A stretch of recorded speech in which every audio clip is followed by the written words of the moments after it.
Bueno, si usted está interesado en practicar esta tradición con su familia, déjemelo saber, deme su dirección de correo electrónico y yo le puedo proveer con lecturas devocionales. Ayer mismo en la página de Crosspoint Español publiqué un enlace para un devocional de Adviento del Ministerio de Siren God que es excelente. Y estaría a tiempo para comenzar esta noche. Si usted quiere enriquecer su conocimiento de cómo la Navidad está directamente relacionada con su salvación, le recomiendo que consiga este libro de Timothy Keller. Se llama Navidad Escondida. Hay otras casas editoriales que le llaman Navidad Oculta. Es el mismo libro. Excelente libro. Se lo recomiendo altamente. Así que si usted no está observando Adviento, usted no lo está celebrando, no se meta en peleas culturales sobre la Navidad. Es mejor que use todas esas energías para entonces liderar a su propia familia a través de lo que quiere decir la Navidad. Amén. Quiero comenzar mi prédica de esta mañana con una pregunta. Porque es importante que volvamos a observar la práctica de Adviento. Sencillamente porque la llegada de Jesús al mundo tiene un significado que nosotros no podemos ignorar. Jesús no vino al mundo para que nosotros lo miremos en su pesebre, de la misma manera que miramos un recién nacido en el ala de maternidad. Para que nosotros veamos el nacimiento y hagamos, ¡ay, qué lindo! Sino que Jesús vino al mundo con una misión específica, con una misión épica, con una misión de gran envergadura. La misión de quitar de nosotros la mancha en nuestras conciencias con la cuales nosotros llegamos a este mundo de fábrica. La culpa congénita en nuestros corazones. Quizás con las mejores intenciones, yo estoy seguro, a usted se le dijo cuando era chiquito que usted era inocente, que usted era inmaculado, que usted era un copito de nieve. Uno cree en la inocencia de los niños hasta que tiene sus propios hijos, pero bueno.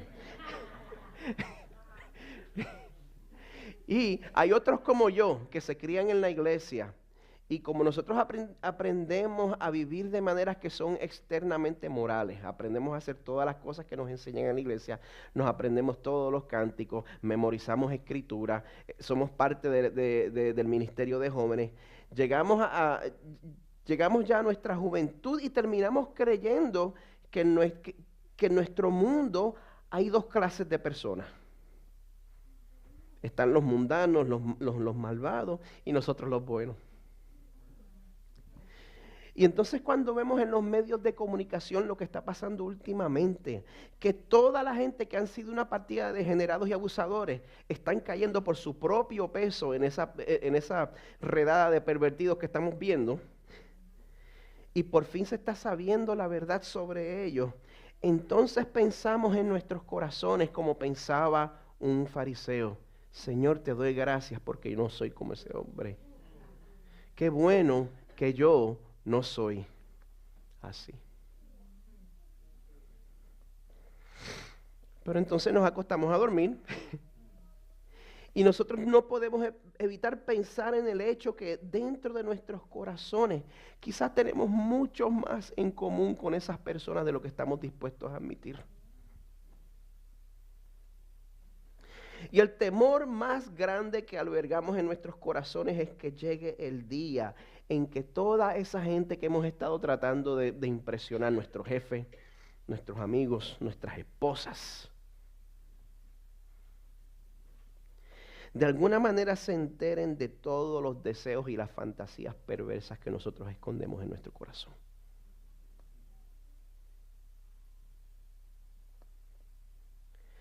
Pero ese problema no es del siglo XXI, sino que a lo largo de la historia, desde la caída del hombre en el jardín del Edén, el 100% de la humanidad sufre de la misma condición, una conciencia manchada. Así que ¿quién de ustedes quiere saber la solución final que Dios ha provisto para poder solucionar este problema de una vez por todas? Pues vamos a buscar una vez más en nuestras Biblias en Hebreos 9. Hoy vamos a estar cubriendo el capítulo 9 del verso 1 al 14. El nombre de la prédica de hoy es Cuando tu conciencia te acusa. Para el pasaje que nos toca hoy, yo quiero darme el lujo de leer una versión de la Biblia que es más fácil de entender, la Nueva Traducción Viviente. Para los que están con nosotros por primera vez, bueno, agárrese. Nuestra serie actual de prédicas, Jesús es Superior, está basada en el libro de los Hebreos, un libro en el cual su autor nunca se identifica. Este autor le escribe a un grupo de cristianos de origen judío, los cuales posiblemente debido a una persecución que estaban experimentando, estaban considerando volver al judaísmo. Y también en adición a la persecución que ellos padecían, el judaísmo del cual ellos habían salido contaba con muchos elementos ceremoniales y visuales que su fe nueva en Jesús no tenía. Por eso el autor dedica este libro a hacer una serie de argumentos, a hacer una columna por argumento tras argumento tras argumento, en los cuales él presenta a Jesús superior a todos los elementos del judaísmo y superior a todas las figuras del judaísmo. Y él dedica este capítulo en específico, el capítulo 9, versos 1 al 14, a describir cómo todos los elementos del templo judío que ellos tanto añoraban, todo estaba ahí y su función era declararlos aptos para participar en la ceremonia del sacrificio, pero en verdad no tenía ningún efecto en sus corazones, en sus pecados o en sus conciencias. Entonces les dice que Dios había puesto todas esas cosas ahí para que se dieran cuenta de que lo único que iba a ser efectivo en quitar su culpa y su pecado delante de Dios iba a ser el sacrificio verdadero que Jesús ofreció para representar a los que confían en Él.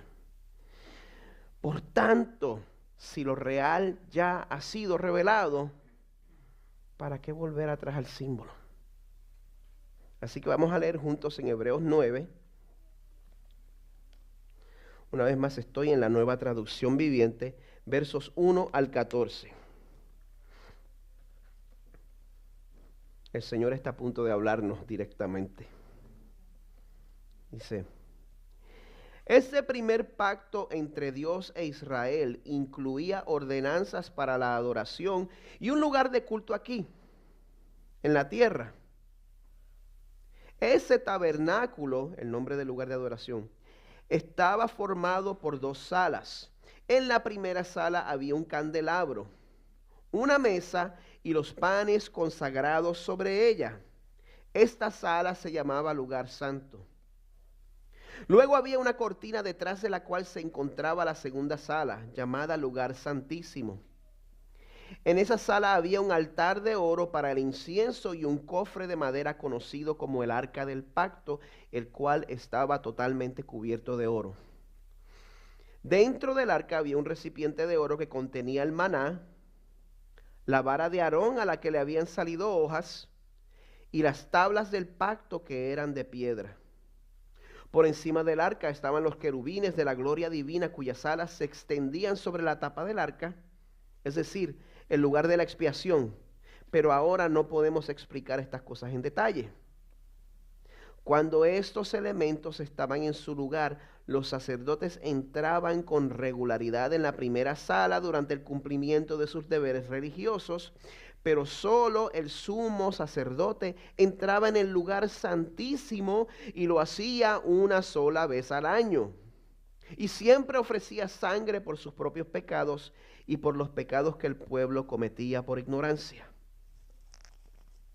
Mediante esas ordenanzas, el Espíritu Santo daba a entender que la entrada al lugar santísimo no estaba abierta a todos en tanto siguiera en pie el tabernáculo y el sistema que representaba. Esta es una ilustración que apunta al tiempo presente, pues las ofrendas y los sacrificios que ofrecen los sacerdotes no pueden limpiar la conciencia de las personas que los traen. Pues ese sistema antiguo solo consiste en alimentos, bebidas y diversas ceremonias de purificación, es decir, ordenanzas externas que permanecieron vigentes solo hasta que se estableció un sistema mejor, Y ese sistema fue establecido, porque aquí dice, entonces Cristo ahora. O como dice en la Biblia de las Américas, en la Reina Valera, cuando Cristo apareció, ha llegado a ser el sumo sacerdote por sobre todas las cosas buenas que han venido. Él entró en ese tabernáculo superior y más perfecto que está en el cielo, el cual no fue hecho por manos humanas ni forma parte del mundo creado.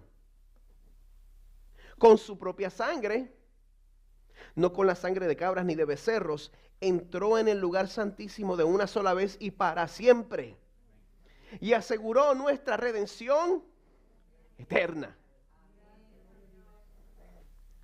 Bajo el sistema antiguo, la sangre de cabras y toros y las cenizas de una novilla podían limpiar el cuerpo de las personas que estaban ceremonialmente impuras. Imagínense cuánto más la sangre de Cristo nos purificará la conciencia de acciones pecaminosas, o como dice la Reina Valera, obras muertas, para que adoremos al Dios viviente. Pues por el poder del Espíritu Eterno, Cristo se ofreció a sí mismo a Dios como sacrificio perfecto por nuestros pecados. Palabra de Dios.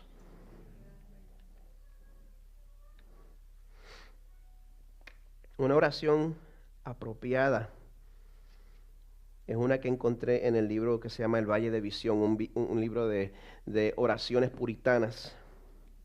Encontré una oración que se llama Encuentro con Dios y dice así: Gran Dios, en público y privado, en el santuario y en casa, sea mi vida inmersa en oración, lleno del espíritu de gracia y de súplicas, cada oración perfumada con incienso de sangre expiatoria. Y así es como todos venimos, Señor, en este momento, perfumados con la sangre expiatoria de tu Hijo. Ayúdame, defiéndeme, hasta que de orar yo pase al reino de la alabanza constante. Instado por mi necesidad, invitado por tus promesas, llamado por tu espíritu, yo entro en tu presencia, adorándote a ti con piadoso temor, impresionado con tu majestad, grandeza, gloria, y todavía animado por tu amor. En el nombre de Jesús. Amén. Yo les dije que en mi juventud una de mis peores pesadillas era que un día la gente se enterara de los defectos que yo mantenía como secreto. Y ese día llegó hace exactamente 28 años. Hoy es 3 de diciembre. Ese día llegó el 3 de diciembre de 1989. Yo llevaba casi un año viviendo en este país, acabadito de llegar de Puerto Rico. Yo había trabajado por casi un año como asistente de gerente en un restaurante en el Florida Mall, un restaurante que servía cerveza. Yo no estaba interesado en la cerveza, pero yo tenía muchos cotrabajadores que se la servían con impunidad. De hecho, tenía un gerente que trabajaba borracho. Pero el problema es que yo, a pesar de mi posición de relativa autoridad, yo estaba tan esclavizado a que la gente me quisiera y a recibir la aprobación de la gente que yo no me atrevía a confrontar a nadie. Yo me quedaba así y lo veía todo suceder. Por esa razón nuestra tienda estaba bajo vigilancia sin que yo lo supiera, hasta que un domingo 3 de diciembre, era domingo también, 3 de diciembre del 1989, casi a la hora de cerrar, yo estoy haciendo mis números finales, llegando jóvenes pidiendo cervezas que no parecían tener 21 años de edad. Al yo pedirles identificación, ellos adoptan una actitud agresiva y amenazante. Y si yo nunca fui firme con mis amigos, pues menos lo voy a hacer con gente que me está amenazando. Así que yo quise salir despacio y les serví la cerveza. Desafortunadamente, esa era la ocasión donde yo estaba siendo observado por el Orange County Sheriff's Office. Y como consecuencia fui arrestado y se me radicaron cargos por servirle alcohol a un menor de edad. Esa tarde pues terminé dando la caminata de la humillación cuando me llevaron esposado desde la tienda hasta una celda en las oficinas de seguridad de un extremo del mall hasta el otro.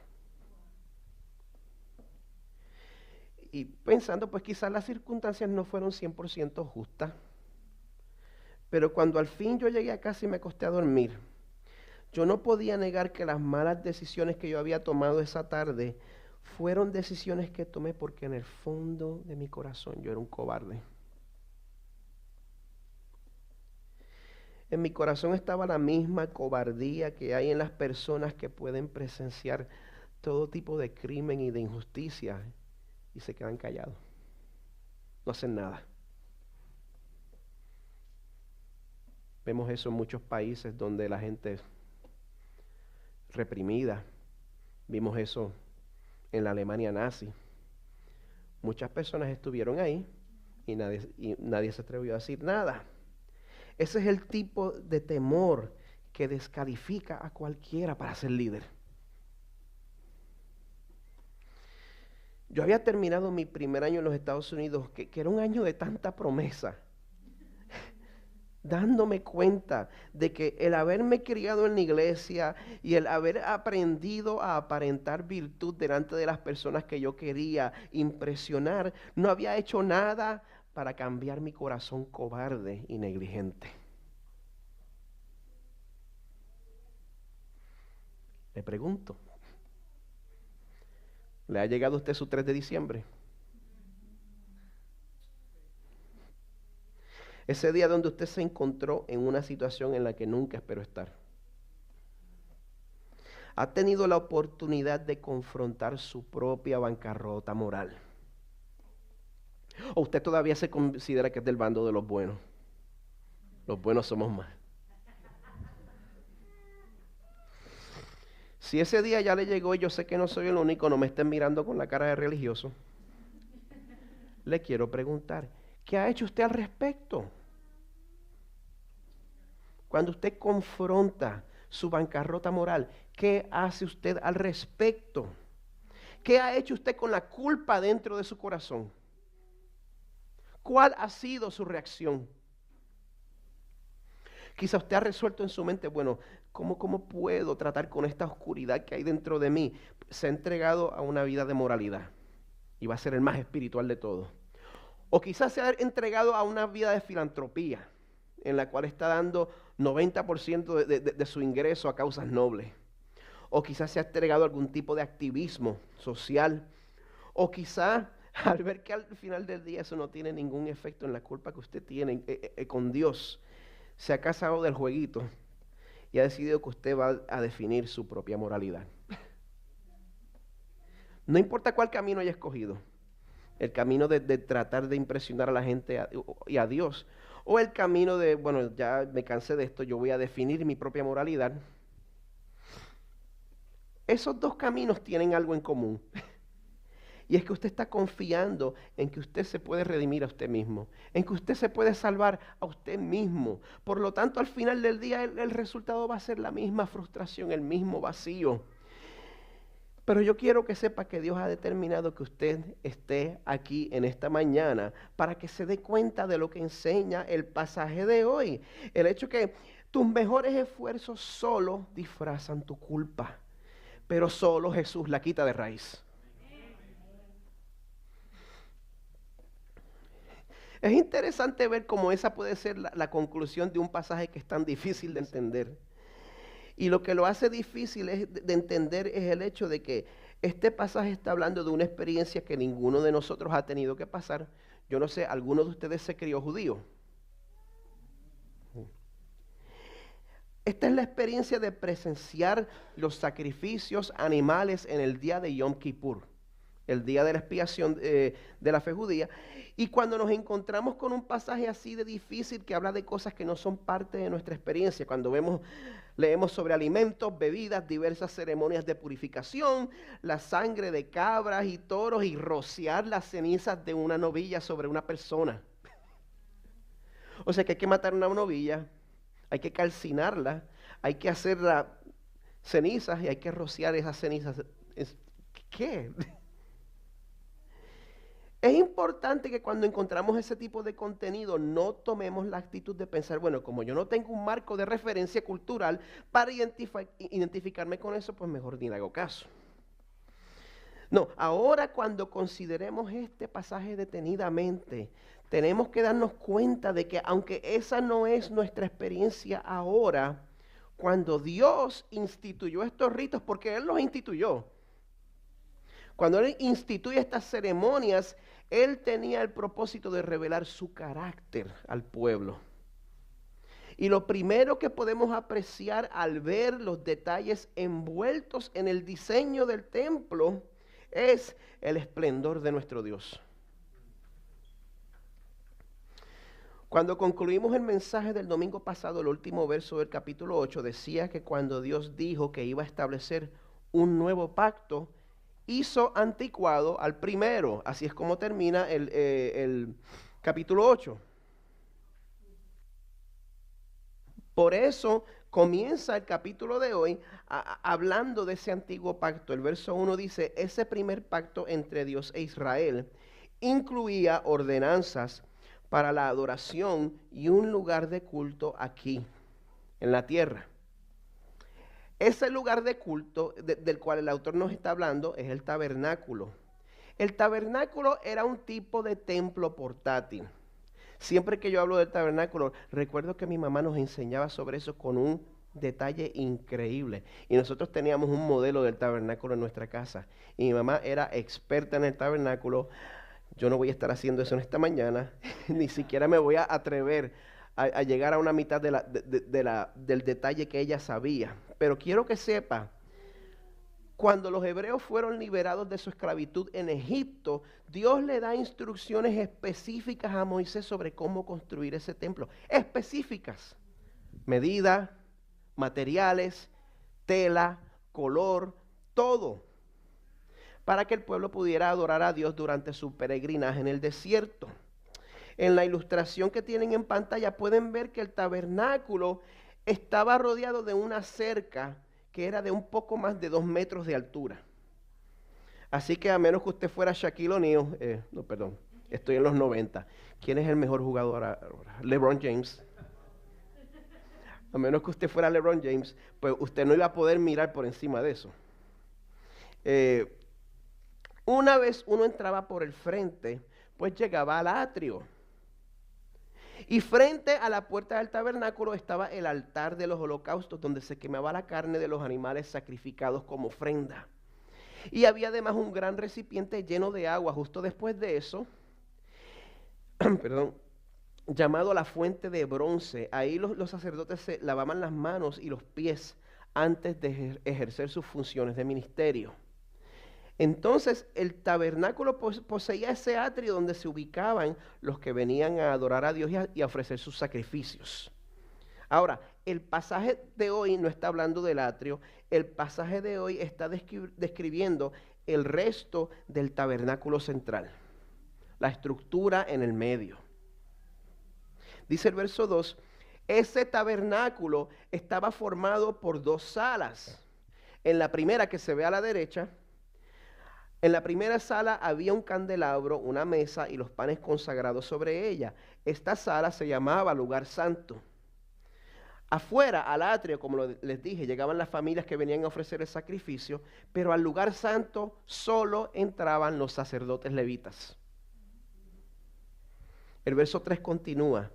Luego había una cortina detrás de la cual se encontraba la segunda sala, llamada lugar santísimo.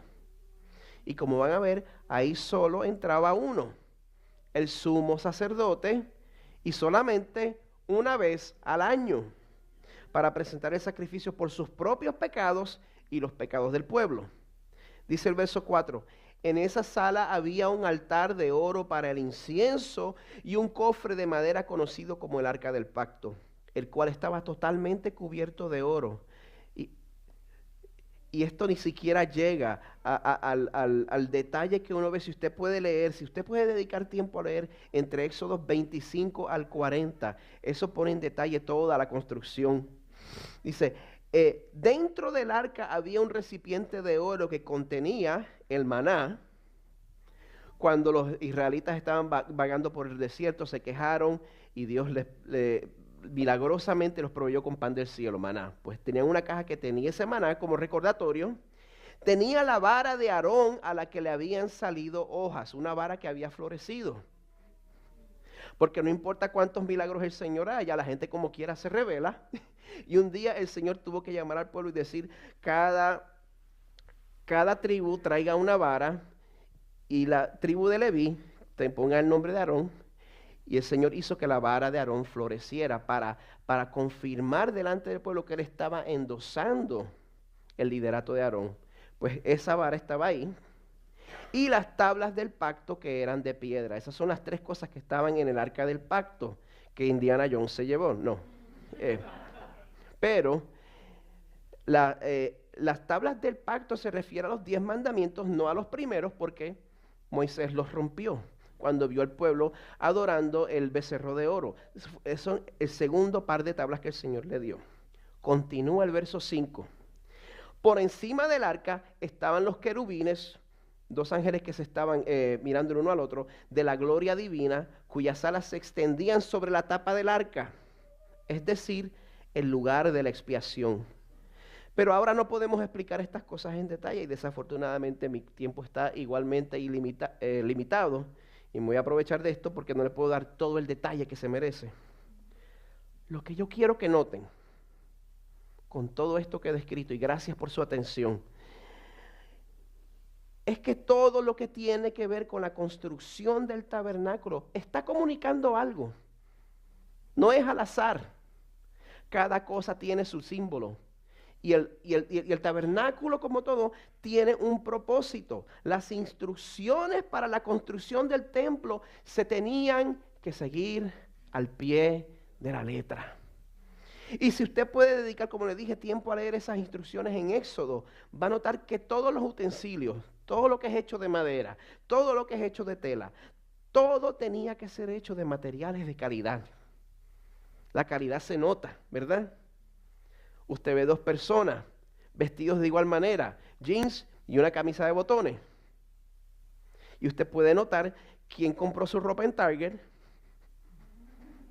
y quién está vistiendo de diseñador, porque la calidad se nota, ¿verdad? Mientras más uno se acerca al lugar santísimo, más preciosos eran los materiales de los cuales se hacían los utensilios. Y el efecto de uno entrar en ese templo era el mismo efecto de cuando uno entra en una catedral medieval. ¿Quiénes han podido entrar a una catedral medieval en Europa? Incomparable. Incomparable. Aún para un analfabeta como yo, que no se crió en medio de ritos y ceremonias, uno llega y es sobrecogedor, enmudece a uno. Es increíble. Uno queda mudo ante toda esa majestuosidad. Y de esa misma manera, la santidad y la trascendencia de Dios era comunicada al pueblo a través del esplendor del tabernáculo. El problema de uno presenciar ese tipo de esplendor es que entonces uno también se da cuenta de la escasez de la cual sufrimos al estar en ese tipo de presencia. El verso 6 continúa describiendo lo que ocurría detrás de las puertas del tabernáculo. Dice, cuando estos elementos estaban en su lugar, los sacerdotes entraban con regularidad en la primera sala durante el cumplimiento de sus deberes religiosos. Pero solo el sumo sacerdote entraba en el lugar santísimo y lo hacía una sola vez al año, y siempre ofrecía sangre por sus propios pecados y por los pecados que el pueblo cometía por ignorancia. Vemos todos estos ritos, vemos todas estas ceremonias, nos preguntamos, ¿qué es lo que Dios nos quiere enseñar a través de esto? El verso 8 nos dice, mediante esas ordenanzas el Espíritu Santo daba a entender que la entrada al lugar santísimo no estaba abierta a todos en tanto siguiera en pie el tabernáculo y el sistema que representaba. Mientras estuviéramos en el sistema del tabernáculo, lo siento, no te le acerques al Señor.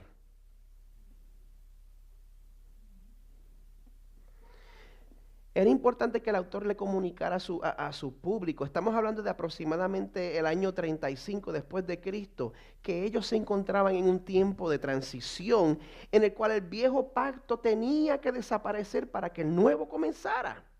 No había lugar para que los dos pactos coexistieran. Porque el primer pacto en verdad no estaba ahí para quitar la culpa del pueblo. El verso 9 nos dice, esta es una ilustración que apunta al tiempo presente, pues las ofrendas y los sacrificios que ofrecen los sacerdotes no pueden limpiar la conciencia de las personas que los traen. Pues ese sistema antiguo solo consiste en alimentos, bebidas y diversas ceremonias de purificación, es decir, ordenanzas externas que permanecieron vigentes ¿hasta cuándo? Solo hasta que se estableció un sistema mejor. No se equivoquen, el primer sistema fue establecido por Dios y tenía un propósito muy importante, pero ese propósito no era acercar el pecador a Dios. El propósito del templo no era experimentar la cercanía de Dios, sino su trascendencia. Establecer una barrera entre Dios santo y hombre pecador. El problema es que los hebreos le estaban dando demasiada importancia a esos símbolos, cuando la salvación no se encontraba en esos símbolos. Yo me alegro mucho que las cosas han cambiado. No, 2000 años después las cosas no han cambiado. Nosotros hemos visto todo tipo de guerras y divisiones que se han formado en la iglesia por asuntos tales como la ropa que se supone que traigamos a la iglesia. ¿Cómo se supone que te vista? La música que se supone que toque. La gente todavía está agarrada a sus símbolos como si eso fuera lo que los salvara. Ahora, no se deje engañar. Usted me ve a mí y sabe que nuestro estilo aquí es casual, nuestra música es contemporánea. Pero aquí el asunto no es popular versus tradicional. Aquí el asunto no es casual versus formal, sino nuestros corazones.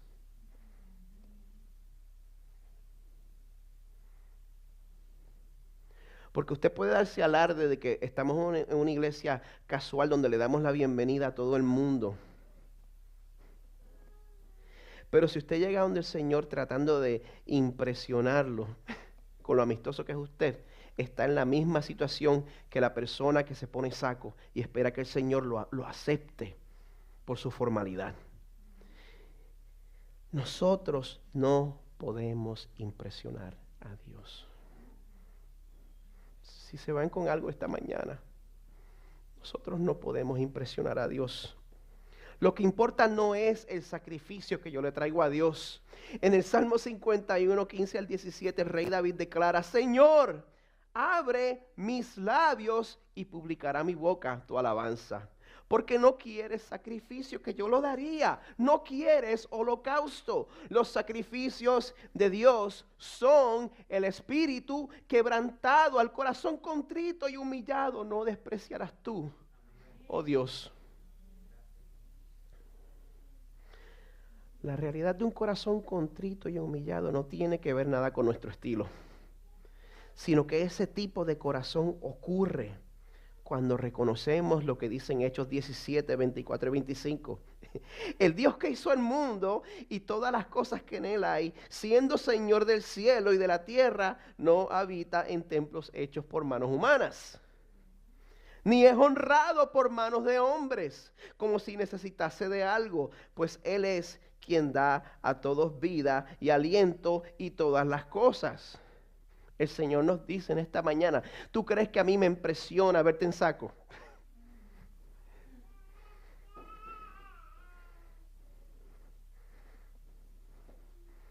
¿Te las arreglaste para no ver pornografía en esta semana? Ah, qué bonito, no me impresiona. Hasta que llegue el día en el cual usted obedezca la ley de Dios 100% con sus dichos, con sus hechos, con sus pensamientos. Yo siento mucho decirle que es imposible que usted impresione a Dios a través de sus esfuerzos. Solo la vida y muerte de Jesucristo es donde encontramos un sacrificio de excelencia que verdaderamente resuelve el problema más grande que tenemos, nuestra conciencia manchada. Así que bueno, usted puede ser el campeón o la campeona de ayuno y oración, o usted puede ser el tipo de persona que está tratando de encontrar a Dios a su manera. Si esa es la razón por la cual usted está esperando que Dios le acepte, Dios le llama en esta mañana a que ponga a un lado todas esas maneras en las cuales tú estás tratando de expiar tu propia culpa. La única frase que hace diferencia está en el verso 11. Y me gusta más como dice la Reina Valera. Pero cuando Cristo apareció. Ese es el punto donde todo cambió. Cuando Cristo apareció, como dice la Nueva Traducción Viviente, entonces Cristo.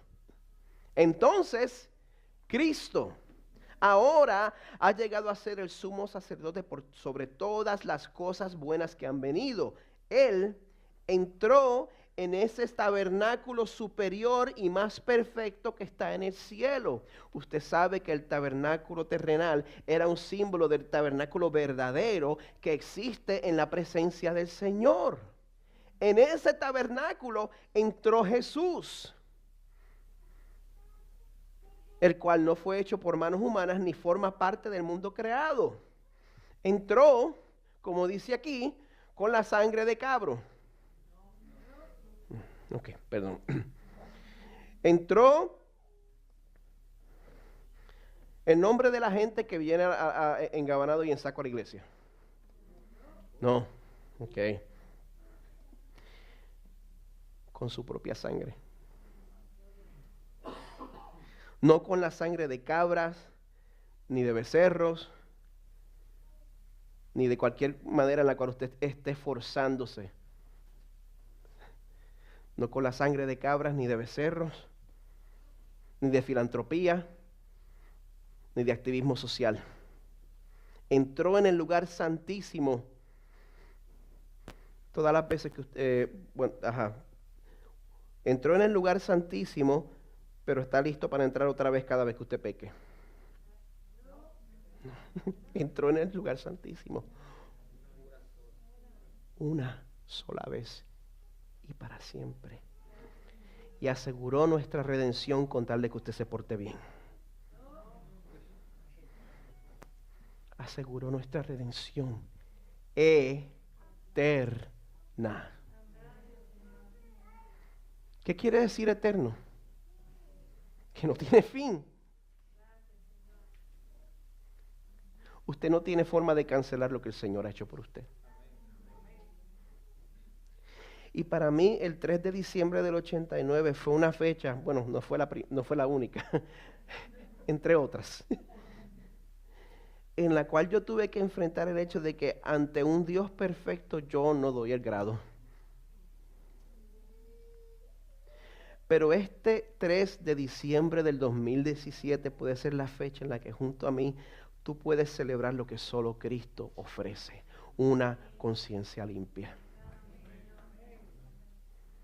El verso 3 nos dice, bajo el sistema antiguo, la sangre de cabras y toros y las cenizas de una novilla podían limpiar el cuerpo de las personas que estaban ceremonialmente impuras. Imagínense cuánto más la sangre de Cristo nos purificará la conciencia de acciones pecaminosas, y me gusta más como lo pone la Reina Valera, obras muertas, para que adoremos al Dios viviente, pues por el poder del Espíritu Eterno Cristo se ofreció a sí mismo a Dios como sacrificio perfecto por nuestros pecados.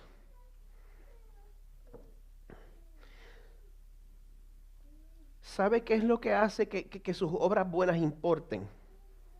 Si usted confía en el sacrificio de Jesús. Si usted no confía en el sacrificio de Jesús, todo lo bueno que usted haga es considerado una obra muerta.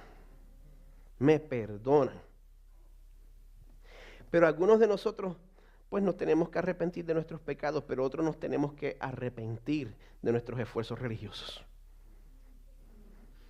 Porque estamos trayendo ante el Señor obras muertas. Estamos trayendo un pedazo de excremento humano pulido y perfumado, esperando que Dios lo acepte.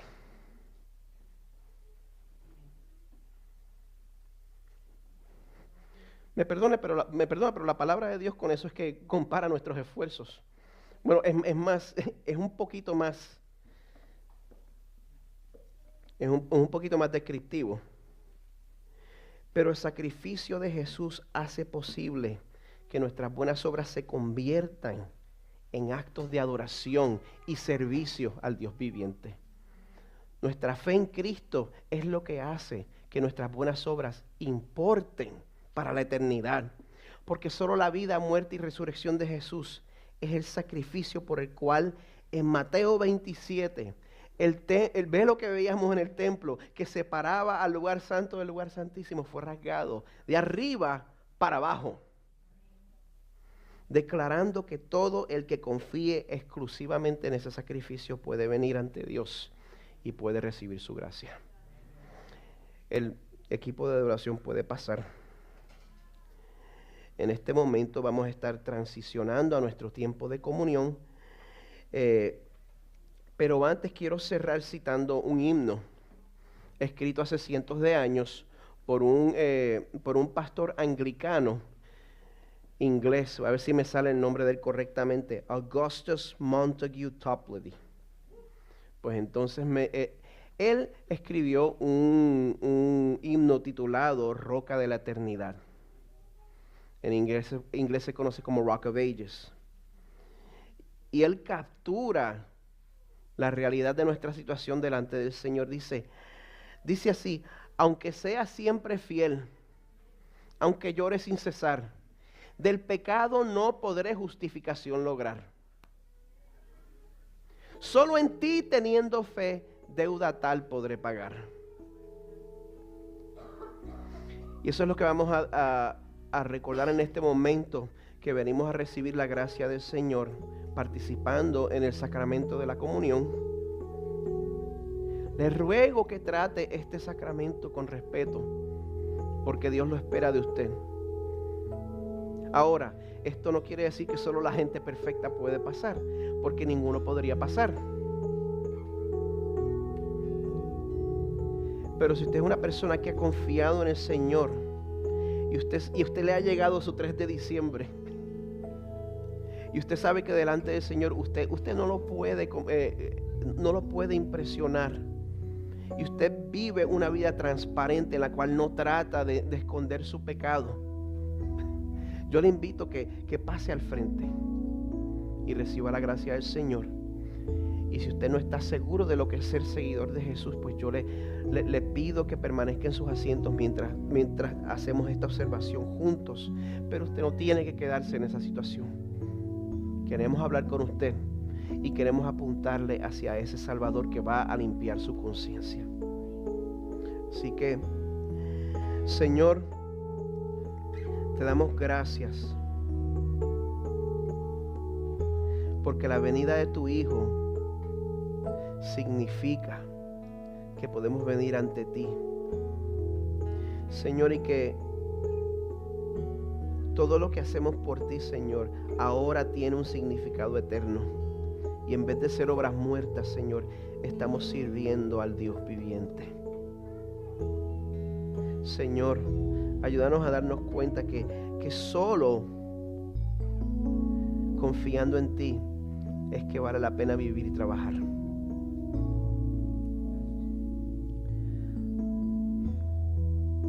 Señor, trae transformación, trae convicción,